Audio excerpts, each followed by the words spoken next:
We are focused today on the fourth petition of the Lord's Prayer. Give us this day our daily bread. Would you join me please in prayer?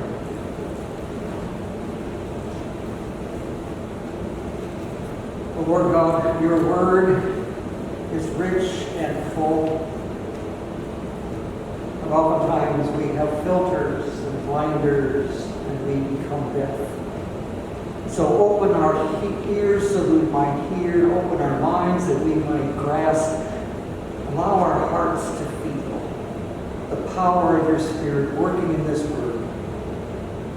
Lord, bless the words from my mouth and the meditation of each heart, and find it all acceptable in your sight. Amen. From Matthew chapter 6, let us now focus on God's word.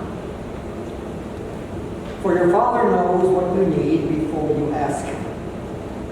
This then is how you should pray. Our Father in heaven, hallowed be your name.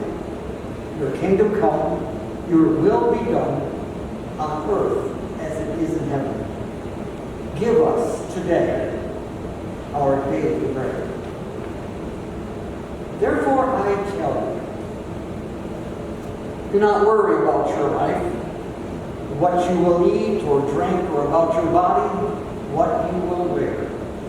Is not life more than food and the body more than clothes? Look at the birds of the air. They do not sow or reap or store away in barns, and yet your heavenly Father feeds them. Are you not much more valuable than they? Can any one of you, by worrying, add a single hour to your life? And why do you worry about clothes? See how the flowers in the field grow? They do not labor or spin, yet I tell you that not even Solomon, in all of his splendor, was dressed like one of these. If that is how God clothes the grass of the field, which is here today and tomorrow is thrown into the fire, will he not much more clothe you of little faith? So do not worry, saying, what shall we eat, or what shall we drink, or what shall we wear? For the pagans run around after all these things, and your heavenly Father knows that you need them. But seek first his kingdom and his righteousness, and all these things will be given to you as well. Therefore, do not worry about tomorrow, for tomorrow will worry about itself. Each day has enough trouble of its own. Praise be unto God. Amen.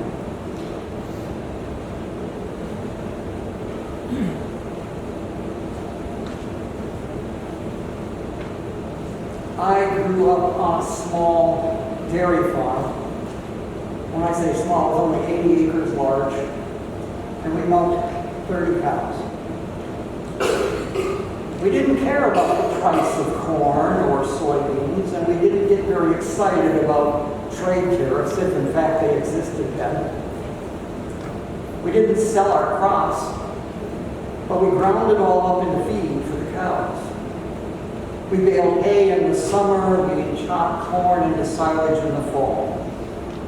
There was only one market we paid any attention to because we sold only one product. Milk. The price of milk would fluctuate from month to month. Generally, we found our milk check to be, the price of milk would usually be about $3.10 per hundredweight, which means for every 100 pounds of milk, we were getting $3.10. That meant we had to produce a whole lot of milk to try to make any money. And cows don't always work on our schedule and with our agenda. That meant that on an average basis, our monthly paycheck we only got paid once a month for our milk. It was about $1,550. That's what we had for the month. That's what we had to live on. With that, we paid for the gas for the tractors and the trucks, seed to be planted, shoes for all of us kids, and everything in between. And that included food. More often than not, there was more month than there was none check. Mom shopped for groceries, but once a month right after the milk check arrived, and then it became an art form for her to creating menus. To try and squeeze out as much as you could out of every dollar she could spend. But the last days of the month, 10 days of the month, why, she had to become even more creative. Because that's when we sometimes had just what was in the refrigerator, and that was it. Now, even though we grew our own vegetables, and drank our own milk, gathering and eating our own eggs, and butchering our own beef, we still ran short. We ran out. Which meant Mom did some creative things in the kitchen. That led all of us to learning early what the phrase in the Lord's Prayer means. Give us this day our daily bread. 2 or 3 times in a week, Mom would serve us what became known as clean the refrigerator dish. Whatever was left over, and whatever portions they were, got mixed together with cheese and celery, onions, and green peppers, and then baked on a hamburger bun. Now, these little morsels didn't always look like an Epicurean delight, but they weren't too bad to taste. In fact, they were kind of tasty. But at the end of the day, and sometimes there was enough where we could actually get seconds, and that was cool. But most of the time we just got by with that one in the refrigerator dish. But what I understood was that what mattered most was that God was providing. God was giving us our daily bread. When you're 12 years old and you're not concerned about theology and biblical interpretation, what I came to understand and know was that I wasn't going to bed hungry. God had done what God always does in answering my prayers. He gave me what I needed for that day. Now, Paul says in 1 Corinthians 13, when I was a child, I thought like a child, and I reasoned like a child. But then when I became a man, I put away childish ways. Since those days of cleaning the refrigerator dish, I have come to understand so much more about this text which we have before us, of give us this day our daily bread. I have learned that this petition is more than just about giving me and providing me a slice of bread or a glass of iced tea. From what you find in your bulletin with the Heidelberg Catechism, it clearly states that God provides for our bodily needs because He wants to be the only source of all that is good, and that without His blessing, neither our care or our labor or His gifts will do us any good. God alone provides, and God sees to it that we have everything we need. And I underscore the word need, because we live in a world where everybody wants. But that oftentimes is nowhere close to what we need. This is a powerful reminder that everything Literally everything we need in any given day is provided by God. And we need to trust Him to provide it. So when you think about the Israelites who wandered around for 70 years in the wilderness, waiting to enter the promised land, you have to remember, who was it that provided them food to eat and water to drink? It was God who rained down manna from heaven, who caused water to spring forth from a rock. It's not part of the script that God will not provide our daily bread. That's an automatic. God will provide. We need to trust that God will provide. And that's where the rubber hits the road in most of these. Do we have enough trust in God that we will receive today that which we require and need, so that at the end of the day, when we lay our heads down, we can say, thank you, Lord, for all that you have given. What we are praying is that God provide today that which is more than just bread. The focus needs to be on, Lord, what do I need to make it through this next few hours?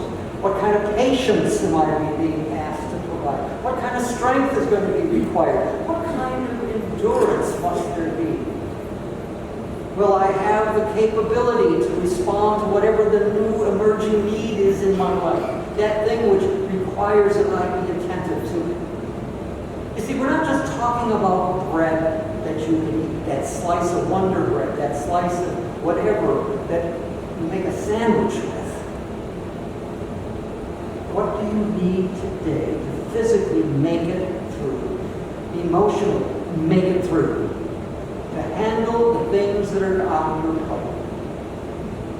We sometimes don't think in terms of this larger context. Like when I was 12, I was only thinking about my tummy. I didn't want to go to bed hungry. But I found that what I needed, God provided in ways that I could never have imagined. My mom's end of the month culinary concoctions would not be found gracing the pages of Taste of Home or been even on the menu at Gators. But I came to learn that it was to us manna from heaven. God was providing our daily bread.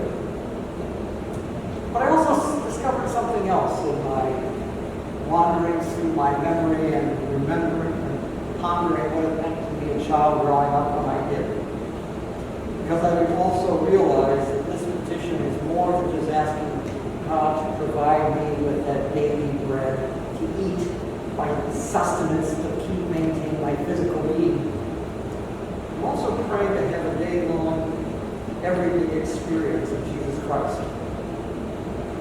To have Him a part of my life, to have Him powerfully infusing Himself into my thoughts and my feelings and helping to clarify my mind and my thoughts so that I might fulfill His will and be His partner. Be that child of His who responds to what He's given me to do, which is to serve as His ambassador, to offer grace and mercy, to deal with a world that oftentimes is sideways, upside down, inside out, and requires the love and grace of God in Jesus Christ. And sometimes that's what I need in order to meet the needs before us in the day. From the moment I wake up to when I choose to close my eyes at night, I need the presence of Jesus Christ. I need Him. And as the song says, oh, how I need Him. I need Him every hour. I need Him every day. I need Him. Because Jesus Christ becomes our inspiration. It is Jesus Christ who provides us our vision. It is Jesus who gives us the discernment and the capacity to engage all people in all things with grace and mercy, compassion and charity. You know, in the Gospel of John, Jesus refers to himself on numerous occasions as the bread of life. In the first reading this morning, you notice that Jesus says, I am the bread of life. Whoever comes to me is never going to hunger, and whoever believes in me is never going to be thirsty. I hope that you have already discovered that Jesus will satisfy your soul. This is not a hope he will, might. Is it Wednesday or Thursday? It is every day. Jesus satisfies our soul, and he brings peace to our hearts. That is God's continuing promise. When Jesus offered bread to the hungry masses gathered on a hillside, otherwise known as feeding the multitudes, he didn't just take care of the hunger of their stomachs. When they fled to that place where he was, and they gathered on that hillside, they didn't come because they wanted some kind of dispersal of food. They came because their souls were empty and they were hungry. They needed to be fed. They were looking for hope. They were looking for someone who would give them a positive word, something to hold on to get through to another day. But it happened that as the day grew long, not only were they being fed and filled in their souls, but they began to have need for bread for their stomachs. And so he took the few loaves he had, the few fish he was given, blessed them, and fed the multitudes with them. And when they went away that night, they were totally filled and fed. That's what Jesus does. He provides for all of our needs on a daily basis. For the bread of God is the bread that comes down from heaven, and it gives life to the world. God knows what each of us needs every single day, and God provides it in the proportion that it's required. It's not a one-size-fits-all kind of thing. So today, my needs are a little greater. I get what I need to do what has to be done. Now, there are times when I, as a child, would prefer a thick, juicy hamburger with onions and pickle and lettuce, accompanied by a nice pile of French fries. But what I got was Mom's end-of-the-month creation. I would have preferred that nice, juicy hamburger. I always enjoy a nice, juicy hamburger. But I really, in the end of the month, I really would have preferred to have that. But instead, what did I get? That loving offering from my mother, who did everything she could as God's ambassador to provide us with what we need for that day. I wanted more, and sometimes I resented living poor, not having more, until I awakened to the fact that God had been with us every single day, providing what we needed. More than what could be found on the table was what was taking place around the table. God was providing me what I needed, which was unconditional love and acceptance. God provided a warm house to live in. Parents who sacrificed time and again for me. They wept with me when my heart or soul was hurting. They patiently sat at the kitchen table trying to help me understand and solve story problems. Jesus was in that house. I really didn't understand that wealth was not to be measured by how much a person made or how much they had, but in the simple, everyday things that met my daily needs. I'm reminded of the widow in the Bible. It's the parable about the woman who contributed everything she had, which was a She understood what it meant to pray, "Give me this day my daily bread," because she trusted God in and for all things. With absolute confidence, she knew that God was going to provide for her. So she could even look a little reckless and give away everything she had. This wasn't open in her heart or mind to debate or to speculation. That woman knew down into the deep fibers of her soul that God was going to provide for her. Therefore, she freely gave and enjoyed giving. We all have to learn to trust God. You think you do. But when push comes to shove, do you really trust God? Trust Him for everything all the time? Or do you have plan B, that backup plan? But just in case that doesn't get there in time, you've got some contingency? God does not miss the mark. God does not come in late. God provides, God does know how to provide when we need it. We all have to learn to trust God. Because Jesus said to His disciples, "Seek first His kingdom and His righteousness, and all of the things will be given to you as well." Now, if God is able to clothe the grass and provide beauty to the flower, which springs forth one day and is gone the next, and He shelters the birds and feeds them, will not God do that to you and even more to His children?